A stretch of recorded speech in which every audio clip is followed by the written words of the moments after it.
Good morning, everybody. I hope you can hear me okay, and welcome to the launch of our Merchants Quay Ireland Annual Report for 2020. My name is Ray Langton. I'm the chairperson of Merchants Quay Ireland. It's not ideal to be hosting this as a virtual event here today. Such a beautiful morning here in Dublin. It would be great to have you all with us in person. But nonetheless, I'm delighted that so many of you could take the time to join us here today. The launch of our annual report is an important milestone for us each year. And today you'll hear from our Chief Executive Officer, Paula Byrne, who will share some of the key outcomes and measures of the work of Merchants Quay in 2020.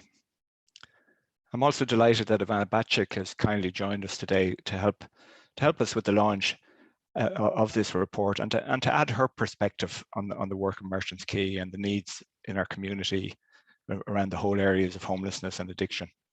Ivana has been a very effective voice for the marginalised and underprivileged and a champion for change for many years. So I'm delighted you could join us today, Ivana. Thank you. In Merchants Quay, we deliberately and consciously offer a continuum of services that span the full range of support. Everything from the most basic provision of food and shelter to on through medical needs, mental health needs, and support on into drug detoxification and rehabilitation. And year after year, we continue to adapt and innovate in response to the ongoing needs of some of the most marginalised and vulnerable members of our society. And this includes all the way into research and development of the best evidence-based interventions and support that we can provide. Today, you'll also hear from 4 of our almost 200 staff who work day in, day out to make all of our service users welcome and to make a real difference in people's lives. I want to thank all of our staff, including our executive team and my fellow board members, who always put the needs of the service users first, but who also deliver to the highest standards of governance and transparency in everything we do. And I think you'll see that in the report that's published today. I also want to thank the other organizations and agencies that we work with every day.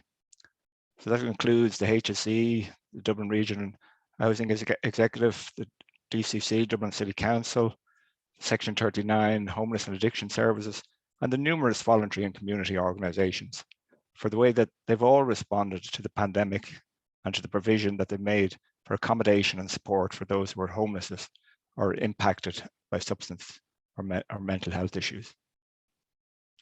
The dedication and compassion shown by all the frontline workers in the hospitals, care centres, the Gardaí, the fire and ambulance services, prison services, as well as the support staff and food provision and cleaning has helped to minimise the spread of COVID and helped to minimise the impact on this population. Indeed, the level of interagency cooperation and engagement has been exceptional. And I want to thank each and every one of our staff and all the agency staff and frontline workers for all that they've done for so many people in 2020. So with that, I won't take any more of your time. Thanks again for joining us. And I'm going to hand over to our Chief Executive Officer, Paula Byrne, who will tell you more about the work of Merchants Quay in 2020. Thank you, Ray. Good morning, everybody, and thank you for joining us. I too would like to welcome Ivana, who is launching our annual review this morning. Ivana is an experienced legislator and has been a passionate advocate for equality and fairness over many years. In July, Ivana was elected TD for Dublin Bay South constituency, and we'd like to wish her well in that role. It is hard to reflect on 2020 without thinking about how drastically things changed for us all in such a short space of time. For everyone, COVID-19 has brought about significant changes in both our personal and professional lives, and with it, increased uncertainty and anxiety. 2020 has proven to be one of the most challenging years we have ever faced as an organisation and across the wider sector. Despite this, we have continued to serve our clients, keeping all our services open, albeit operating some of our services differently. We adapted our food, clothing and harm reduction services to function on a takeaway basis, while our outreach services continue to reach those sleeping rough. As well as maintaining our own services, between April and August of 2020, we are proud to say that Merchants Quay operated a 40-bedded unit on behalf of the HSE, providing a safe environment for vulnerable adults to self-isolate. And during this same period, our nurses and caseworkers worked in partnership with the HSE Homeless Helpline team to provide health and social supports to people in shielding and self-isolation units. MQI supported 9,882 people across all our services. We supported people as young as 18, to those over 55, people from Ireland, the EU and beyond. We support a vastly diverse group of individuals reflected in a broad range of ages, backgrounds and nationalities, showing that there is no one type of person who needs our support. In 2020, our homeless services adapted to providing food on a takeout basis. But even with this change, MQI provided almost 50,000 meals to over 5,500 people. Given the necessary adaptation of our services, our assertive outreach team were out on the streets between 7 in the morning and 8 at night, engaging with clients by offering homeless and housing support, food and clothing. They supported 617 people, over 480 of whom were rough sleepers. The crisis contact team supported clients with their homeless status by advocating on behalf of them to their county council, as well as completing medical card applications and welfare support. The team engaged with just over 1,000 clients, which represented a 79% increase in demand for this service. Our showers were closed from March 20 while they were remodelled. This service reopened in September and over 100,000 showers were provided. Demand for our health services remained high, with 2,045 individuals accessing the GP service, mental health team, general nursing team, dentist and counselling service. Our mental health and general nursing teams saw 822 unique individuals. Incredibly, this figure is in addition to the number of people they supported while working with the Homeless Helpline team. Due to isolation during the pandemic, our concerns grew for the increased vulnerability of our clients using opioids, and we prioritised the safe use and distribution of naloxone.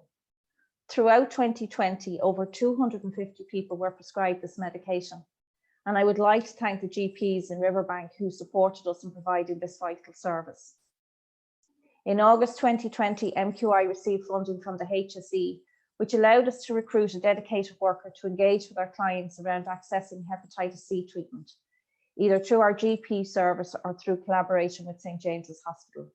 And we are proud to say that 42 individuals availed of this treatment. Mental health was a huge focus in 2020, with MQI service users experiencing even more social exclusion than usual because of the isolation required to control COVID-19. Understandably, this has had a hugely negative impact on the mental health of our clients. To better understand and support our clients in this situation, in September 20, we commissioned independent research consultant Kathleen Kelly to undertake a study focusing on the lives of 10 people who engaged with Merchants Quay and the HSE Access team. This aimed to identify challenges experienced by people with mental health issues, substance use and/or in homelessness, and the impact the pandemic has had on their mental health. So to our addiction services. In 2020, MQI saw an increase of over 10% in the number of people accessing our harm reduction service in Riverbank, with visits increasing to over 36,000 and with over 3,000 unique clients. As part of the adaptation of this service and to keep our clients safe, we provided a mobile harm reduction service, again operating from 7 in the morning to 8 in the evening. Our dedicated harm reduction outreach team supported over 700 people through 2,700 interventions. Our community engagement team provided over 3.5 interventions to clients on the streets, as well as engaging with residents and local businesses, and kept our streets tidy by collecting drug litter. Our detox and rehabilitation units continue to operate through 2020, despite COVID-19 measures. While capacity was reduced to keep our clients and staff safe, 137 people were admitted to the services, with 115 individuals completing their treatment and 23 of those engaging with our aftercare service. I would like to pay tribute to the phenomenal dedication and resilience of our staff who continue to support our clients in their recovery through this hugely difficult time. In the prisons, our counselling staff supported 1,948 clients with an average of over 1,000 interventions on a monthly basis. We are proud to say that in cooperation with service within the Irish Prison Service, including psychology, education, IASIO and the chaplaincy, together with the Irish Red Cross, MQI developed a national phone line that prisoners in quarantine or isolation could reach out to for support. We also embraced a move to virtual support in the broader organisation by providing over 1,200 family support sessions to 141 unique family members. Our regional services continue to support our clients. And in the Midlands, there was a 61% increase in demand for the service, with just over 1,200 clients engaging with the team. Our team in the East Coast Service supported 130 clients with over 3,000 interventions. For a period of 2020, MQI supported a part-time harm reduction service in the northeast of the country, with 24 unique individuals being supported by staff. In late 2019, the Board of Cavan Drug and Alcohol Trust, which is a community-based project, approached us with a view to MQI taking over their services and the staff transferring to MQI. This project aims to address issues of drug and alcohol misuse through the provision of information, support, training, and services to individuals, families, and the wider community in Cavan and Monaghan. Throughout 2020, representatives from both organisations worked steadily to achieve this integration by January 2021. While the COVID-19 pandemic highlighted the vulnerable and isolated position of our clients generally, one of the issues that stood out for us was the situation for women who are homeless and in addiction. We know that globally, women are disproportionately affected by poverty, discrimination, interpersonal violence and exploitation. However, these burdens are greatest for those experiencing multiple forms of marginalisation, such as drug and alcohol problems, homelessness, mental ill health, contact with the criminal justice system, and involvement in prostitution and sexual exploitation. To understand these issues further, in collaboration with Dr. Sarah Morton of UCD and with funding from the South Inner City Drugs and Alcohol Task Force, we carried out a research study on the complex needs of women who use substances. The Lord Mayor of Dublin, Hazel Chu, launched this report at a webinar event towards the end of 2020. Merchants Quay remains committed to collaborating with our colleagues across the sector to deliver the most cohesive and dedicated services possible to our clients. Working together is key to improving access to housing, health, and social outcomes for those who need our help. And so in 2020, Quay, DePaul, and Merchants Quay submitted a joint paper to government entitled Dealing with COVID-19 and Beyond. The paper aimed to highlight the positive outcomes of the voluntary and statutory sectors' responses to the pandemic, as well as the continuing and complex needs of our service users. This has been the most difficult year our organisation has ever seen, but what we have achieved through the staff's unwavering dedication, steadfast commitment and resilience has been truly incredible. I want to pay tribute to every team member who worked so hard to continue to support the most vulnerable in our society. Given the fears we all have for ourselves and our families, their dedication to those we work with has been second to none, and I am very proud to work with such a remarkable group of people.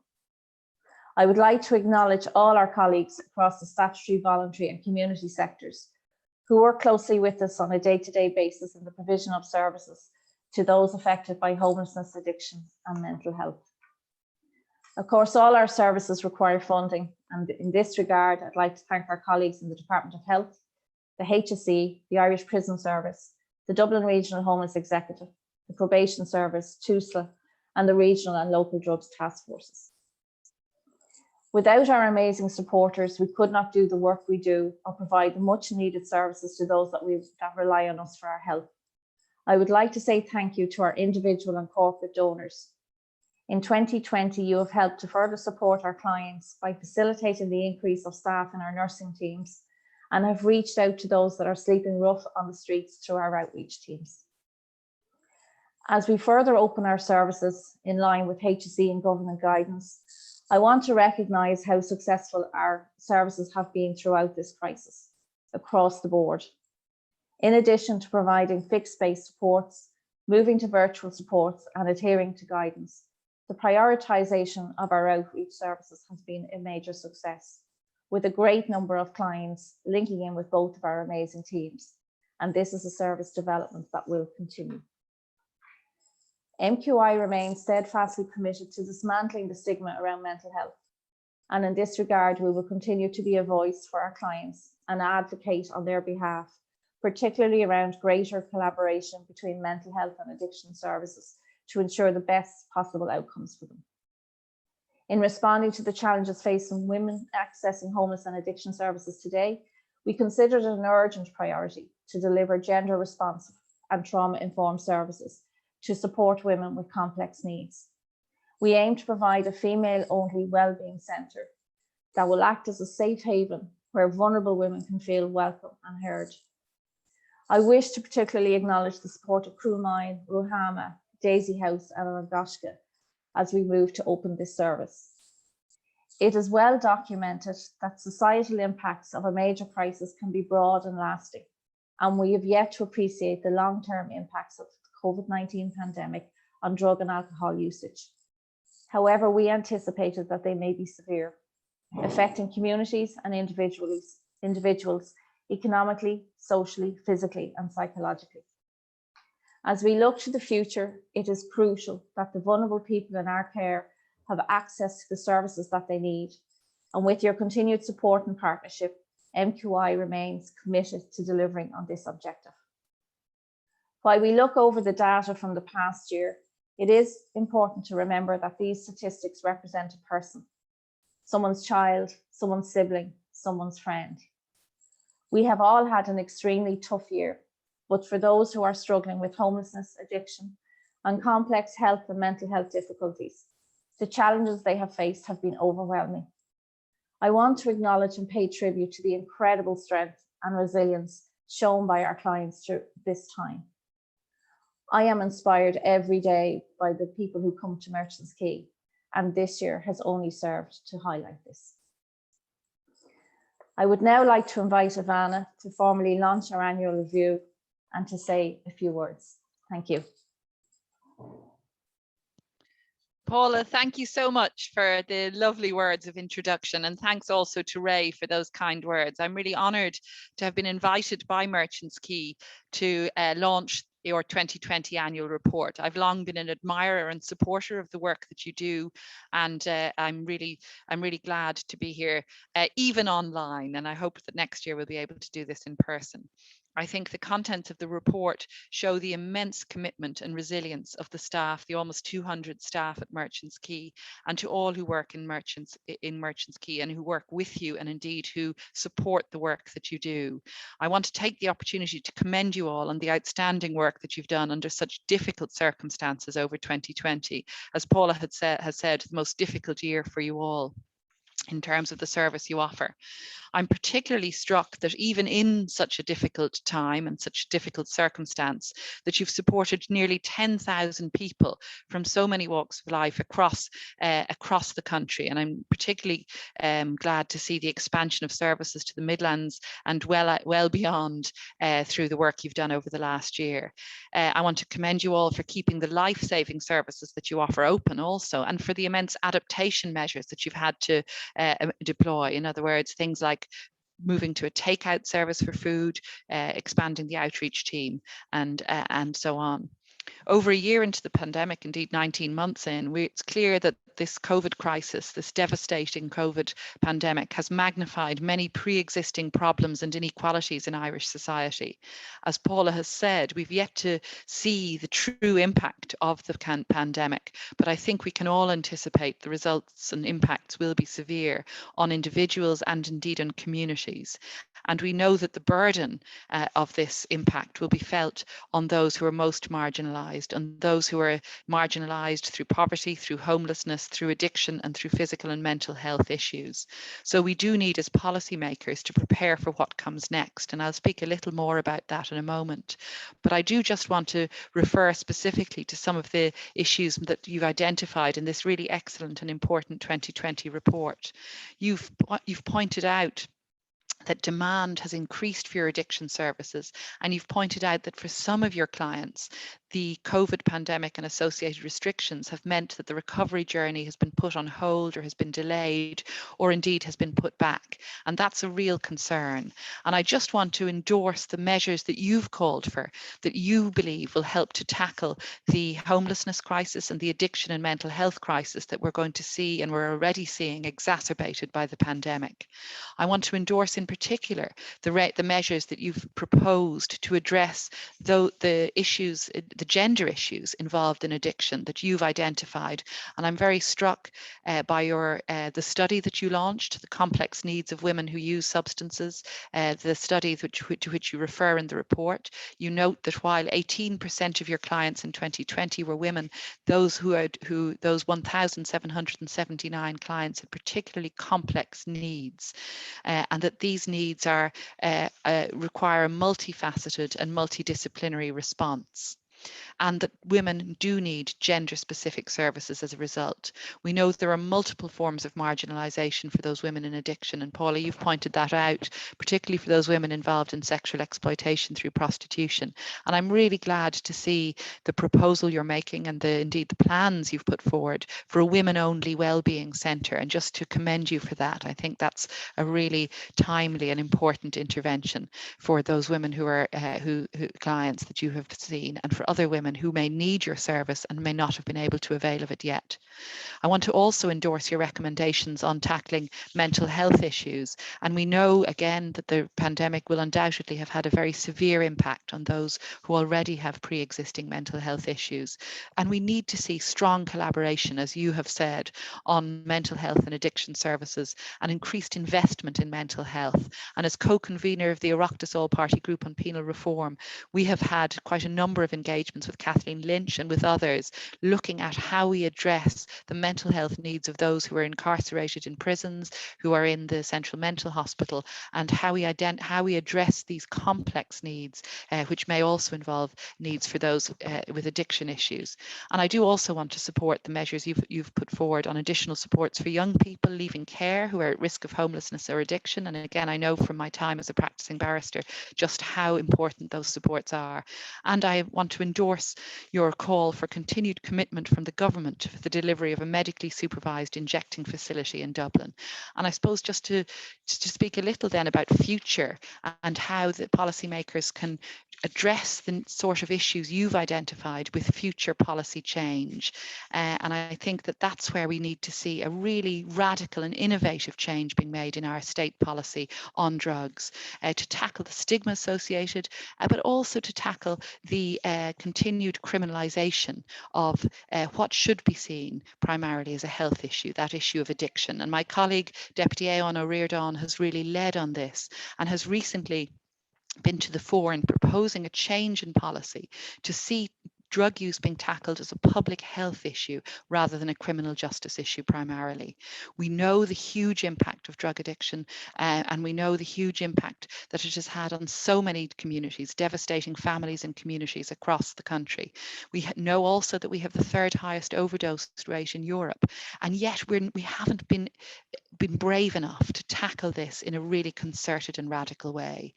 So many drugs cases go before our courts for possession for personal use. And again, I've seen this in my own practice in the criminal courts. The system doesn't treat people with addiction with sufficient compassion, and it does not tackle the source of the scourge of drug abuse. And we need to move to a situation, therefore, where we don't have sick people who need health intervention in a courtroom dealing with guards and with judges. Unfortunately, our work to bring about a change in culture and our campaign to see a move to decriminalisation is far from complete. Just this week, we were notified by the Minister for Justice in response to a question put forward by Ivana Reardon that the department would not answer a parliamentary question from him regarding her views on the need to decriminalise drug users. Her officials stated that the question would be more appropriately heard by the Department of Health. So we see this as in some ways welcome, because we're calling for drug addiction to be made primarily a public health matter, but we are surprised and puzzled by the government approach, suggesting that this is not a matter for the Minister for Justice justice, given that the misuse of drugs legislation is clearly a criminal justice legislative framework, and that this issue has been dealt with so predominantly and primarily by successive justice ministers. Since Aon left office as a junior minister for equality in 2016, it does not appear that anyone in government wishes to take ownership of this vitally important issue. And I should say that in my time on the Justice Committee previously, we did look at other models of legislation on drug use. We looked in particular at Portugal and at the approach there to decriminalise the possession of cannabis and the positive impacts that has had for communities and for society. And I think we need, as I say, to be braver in looking at real change in our policy, not just to move towards medically supervised injecting facilities, as you have recommended, although that is a very important measure, but to go beyond that and to look again at how we tackle drugs and how we address drug use and drug addiction in our society.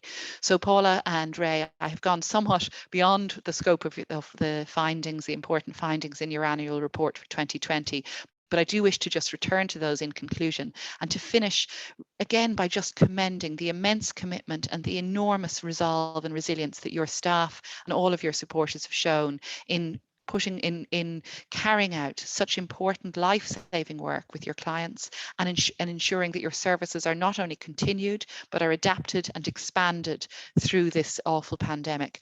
I want to see you continue your great work over the next year and in future years, and to offer you my support in any way I can. Gura Macwith. Thank you, Ivana, for taking the time to be with us this morning, because I know you have quite a busy schedule ahead of you. I just want to say we really appreciate the support that you've spoken about for the work we're doing, the endorsement for what we feel is needed for the future, but I think also, you know, your commitment to policy change. I think it's very important that the people that use our services have a very strong voice and are heard, and we look forward to working with you into the future. So thank you very much, Ivana.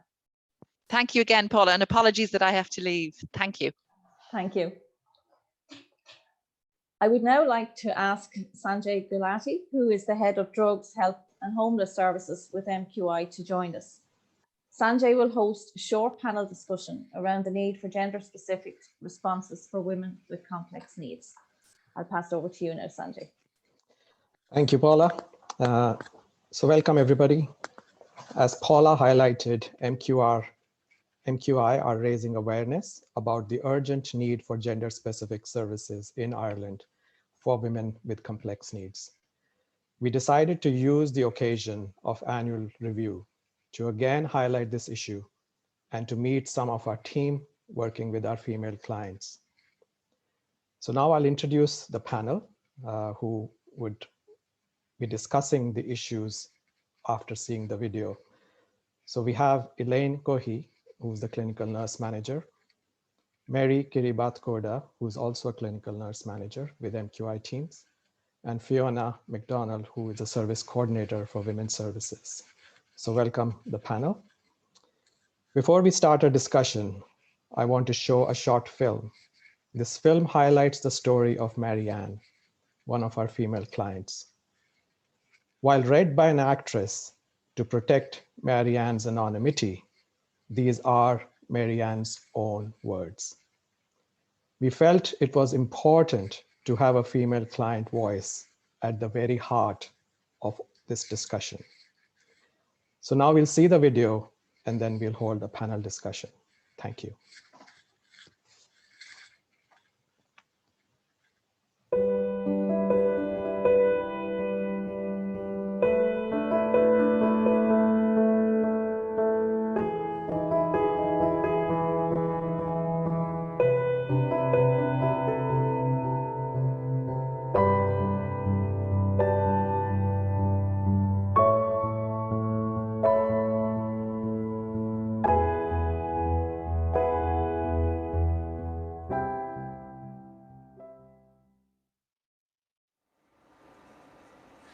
I always felt ashamed that I was in addiction, like women shouldn't carry on like that. To be seen hanging around on the streets and taking drugs just wasn't right, and I felt like everyone was judging me for being a woman and getting myself into that position. I tried to hide it and cover and I wouldn't ask for help or anything because my thinking was that I shouldn't have been in the situation in the first place, do you know? I ended up hurting myself more. There's a saying, I'm not in recovery, I'm in discovery. And I think that's bang on. You have to go back to the start to figure out what happened to you and why in order to begin healing. I don't even know how I found out about spray cans and nail varnish and stuff, but I started on them when I was 8 or 9. My mother would find me passed out on the floor. I'd pass out every time and I wouldn't even remember doing it. That carried on for a long time. When I was 13, I was smoking hash with a group of other kids and I got panicky from it. One of the lads gave me a couple of benzos to calm me down. They took the paranoia away. They made me feel calm. From then on, tablets were always my drug of choice.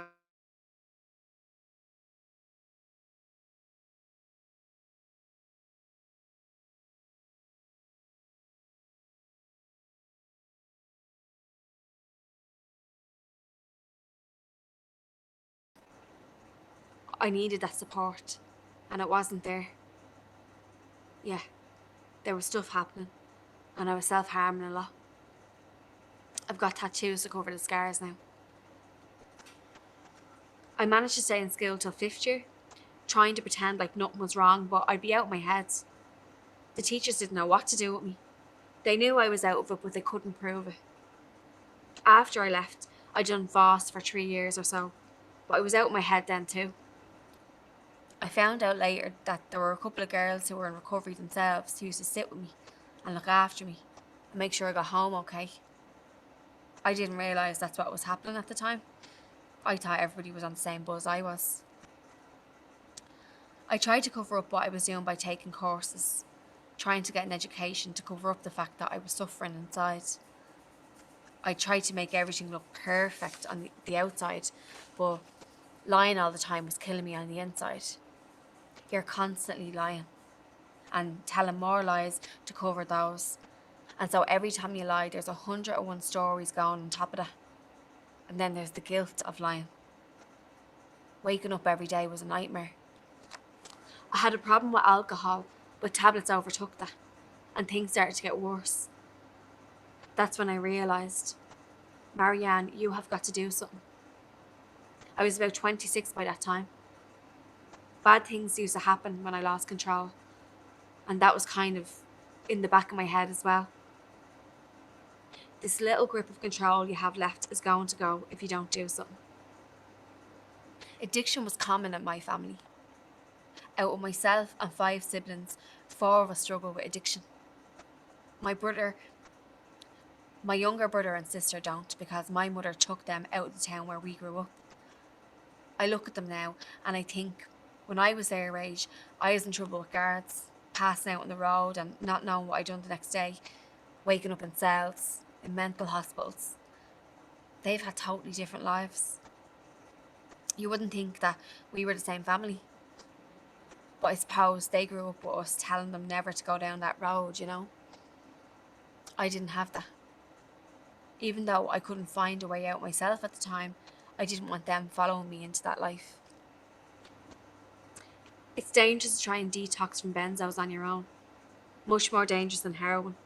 But I didn't know the right way to go about getting help. I resisted treatment for a long time, but I'd heard about Merchants Quay and St. Francis Farm, and eventually I knew I needed help, because it wasn't just the drugs, it was my head. The mental health side of things had gotten so bad. I was ashamed of what I'd done and who I'd become. When I went to treatment, I only told my close family. I tried to hide what I was doing my whole life, so it was difficult to admit how bad it had got. While I was in addiction, I had a friend who I'd grown up with who was also in addiction. And even then, we'd never admit it to each other. We'd only talk about what we'd quit. Oh, I'm clean from them now, even though we'd be on other drugs. The two of us were looking at each other suffering, but we'd never say it. And that's the isolation of addiction. Even if you're around people, you're still on your own because you're suffering in silence. In treatment, I had trouble talking in groups, though, because of what was drilled into me as a child about being a woman and how I shouldn't act in such and such a way. So I didn't want to say certain things in front of the men in the group. They were lovely, but I just felt I shouldn't be saying this out loud. I do think women should have the option of an all-female service, and one where you could bring kids in, because that would make a big difference, and it would mean a lot more women seeking help. I'm coming to terms with my life. There are still things I'm ashamed of, things that make me cringe to think about, but I have to remember it wasn't all my fault. And all the time, I've been carrying other people's shame as well as my own. Those of us who have gone through Merchants Quay, we are lucky. We get to start our life again, you know? We can choose our path. Anything is possible. At the moment, I'm over 2 years drug-free. There's a huge difference between then and now. I still struggle every day, but it's nothing compared to what I used to be, you know? I don't want to kill myself when I wake up in the morning. I don't want to make myself go to sleep at night just to stop my head spinning. But there's still challenges, like it is still tough. Recovery is something you have to fight for every day. Yeah. Every minute of every day.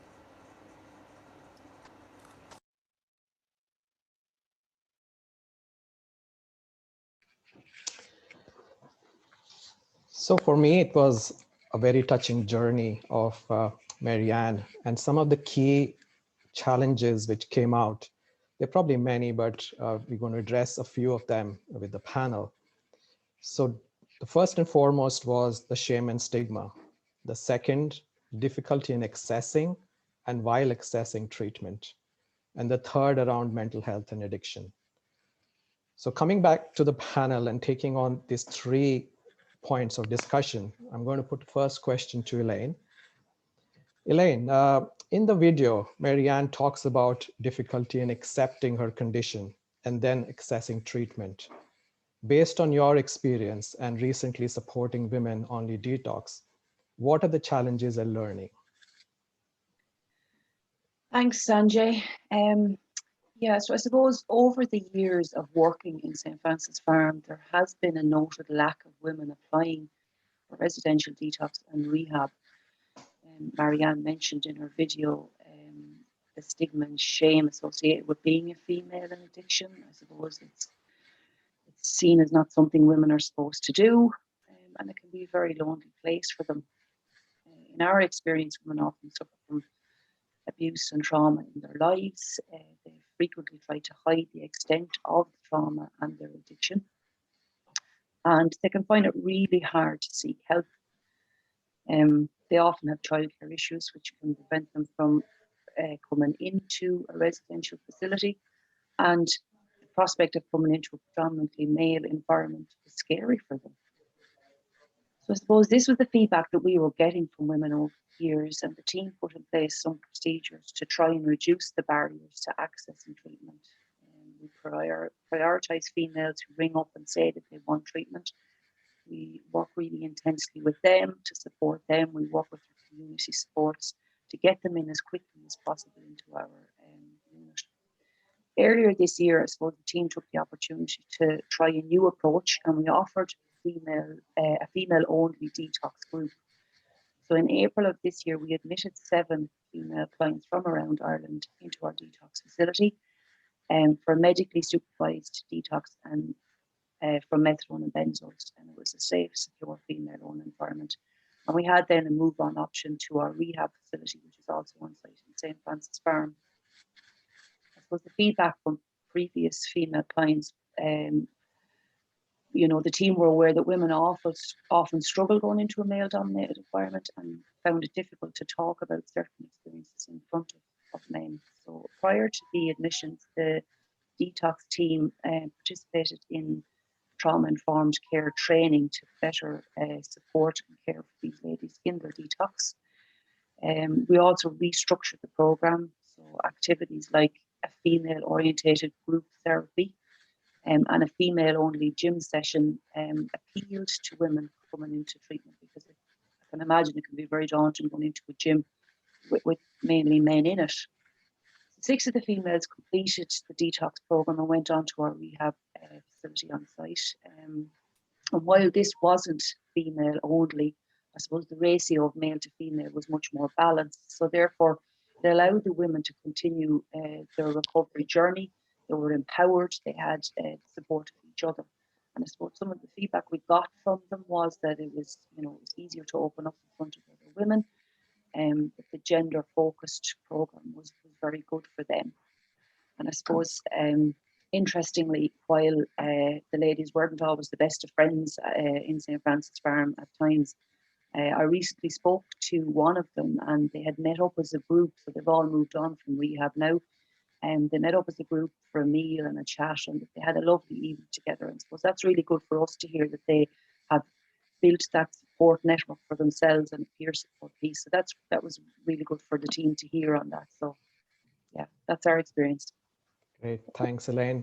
Thanks for sharing. I think 2 things come out to me was that majority of the female completed the program, and I think that's a huge outcome for themselves to complete that program itself, and the peer support group, because peers are a huge benefit in terms of people's own experience and the challenges which each other face, and support each other. So thank you for sharing, and thank you for highlighting what Marianne's journey and the other cohort of people or peers have similar experience, and that's a good motivation for others to work on.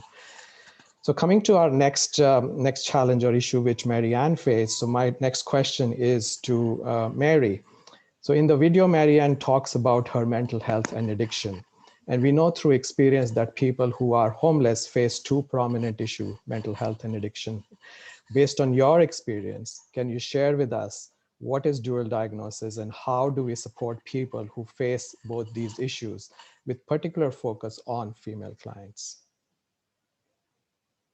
Thank you, Sanjay. Yes, many people will attend our services with dual diagnosis. For many of the women accessing the mental health team at MQI, they will tell their story of dual diagnosis and their experiences.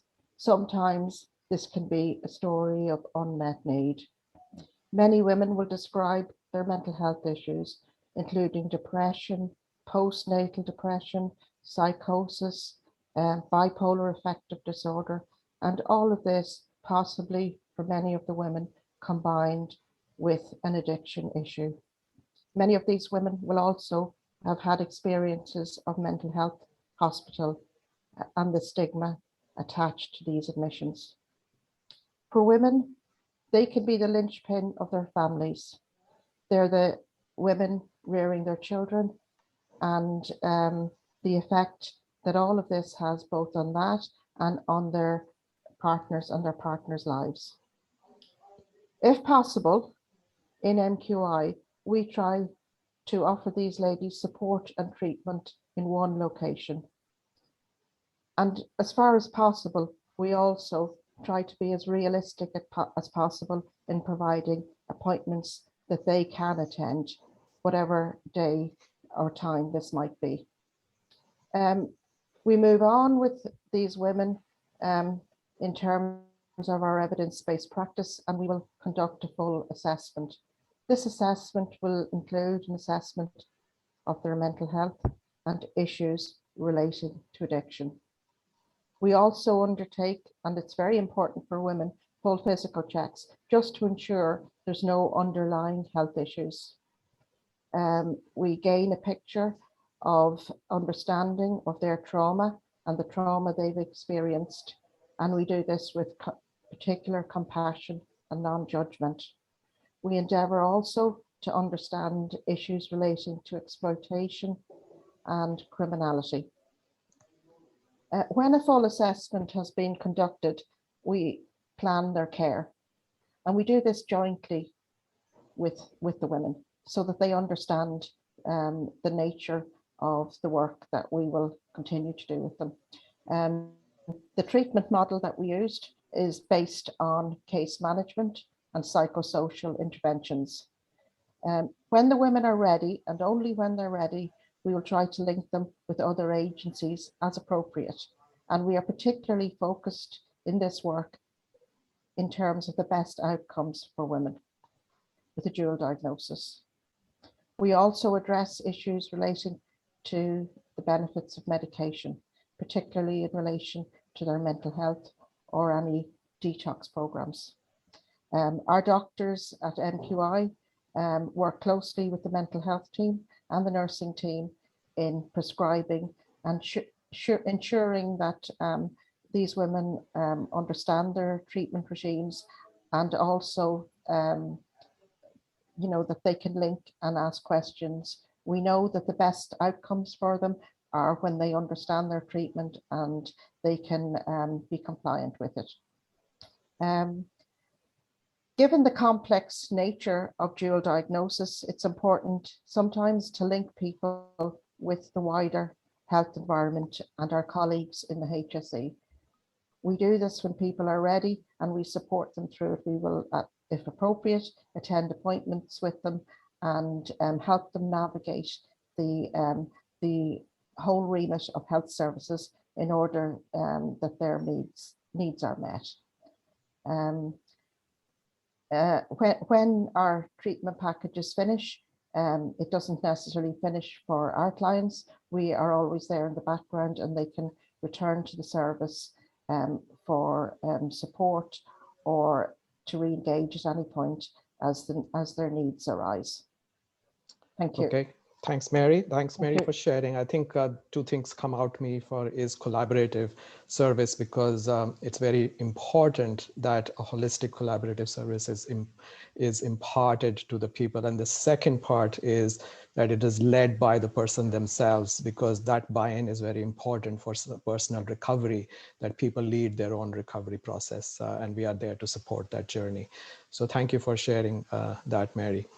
My third issue based on Mary Ann's video we saw was around shame and stigma, which came pretty much wide and clear in a lot of her narratives at the video. So a question for you, Fiona, is, in the video, Mary Ann talks about her shame and stigma around drug use, especially by women.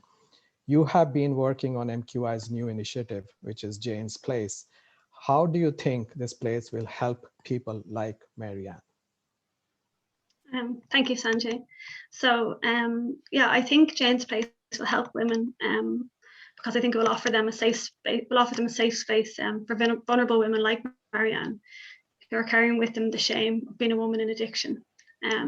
Like we heard Marianne say, that she was covering up all the time, but suffering inside and ultimately causing more hurt to herself. This is very typical of what we see with the women we engage with in Merchants Quay. They're isolated and they feel they've nowhere to turn to for fear of stigma and the consequences they may face for being a woman in addiction. Some of the women we support have faced huge trauma in their lives, like abuse, violence, trafficking and exploitation. And this leaves them extremely vulnerable and alone, trying to navigate services that at times can be very unsafe for them, very male dominated. So I suppose the idea for Jane's Place is to have a female-only day service that will offer a range of holistic supports under one roof. We also heard Marianne talk about her story and how she kind of waited till things were at a crisis point to reach out before looking for help. And this is quite typical and common of what we see with the women who we work with. So our hope is to break down this barrier and allow women to reach out and get the support at an early stage without feeling that fear, shame, or stigma. From some research we've done over the past few years, we know that a huge issue for women with complex needs is trust. And this is generally because they've been on the receiving end of so much hurt. So what we want is Jane's Place to be a safe space. It's trauma informed, so women can get advice, information, and the support that they need without feeling judged or alone. And we want women to feel respected and to be shown dignity, no matter what their situation is or no matter what brings them to the service. We want them to feel those, to feel safe, respected, and not judged.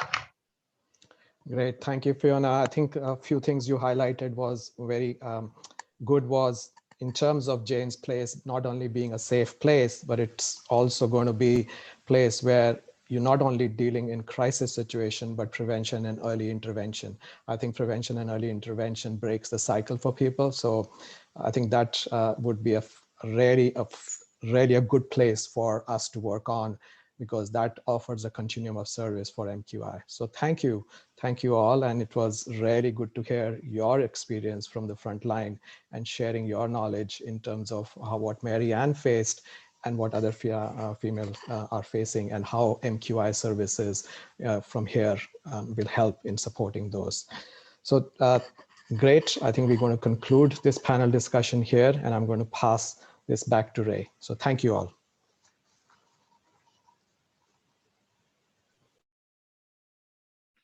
Thanks very much, Sanjay, Mary, Fiona, and Elaine. That was very insightful conversation. I said at the start that the publication of our annual report is an important event for Merchants Quay, and it is. It formally presents a full disclosure of our finances and our governance commitments, and that's important to us. It also strives to communicate a sense of the range and scale, and I hope you saw that today with some of the conversation of the work that the Merchants Quay staff do on a day in, day out. But really, you know, in conclusion, for me, as I listen to Mary and Fiona and Elaine, and I hear them talk about the work they do and the people that they meet, and that's the time that I really understand the need for and the value of the support and care that is provided. And I'm particularly struck by the personal lived experience as outlined by Mary Ann. I found her particularly inspiring when I heard her say that she felt lucky that with the help and support of Merchants Quay, that she got to start again. So when I listened to Marianne and so many of our clients, and I hear them say that with the right supports, that they can improve and rebuild their lives, that's when I know that we're making a difference, and that's when I know that the services we're offering are the services that are needed, and that's when I know we need to keep doing the work we're doing. So finally, thanks everybody for joining us today and for helping us to provide those vital supports, and for making that real impact in people's lives. Please do stay with us on that journey. Your input, your feedback, your support is making a difference. I should point out that the annual report is published now. It's on our website as from today. Feel free to download it, to read into the detail, and please do feel free to reach out to us at any time. All our contact details are there. We would love to hear from you. So I'm going to conclude with a final thank you, and just let you back to your own lives and say once again that we appreciate your support. Thank you.